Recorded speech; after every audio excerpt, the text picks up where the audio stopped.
Alright, here we go. My son's pulling the seat apart, getting ready for the new interior and putting on it. As you can see, original to the truck. The tag's still hanging on it.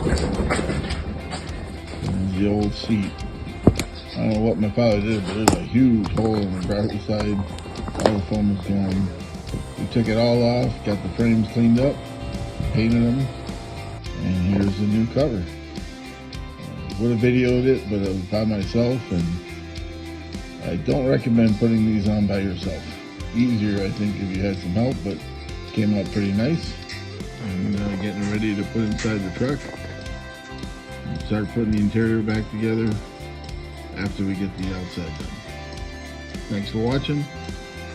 Please subscribe and watch our journey getting ready to go to Tulsa for the Route 66 parade.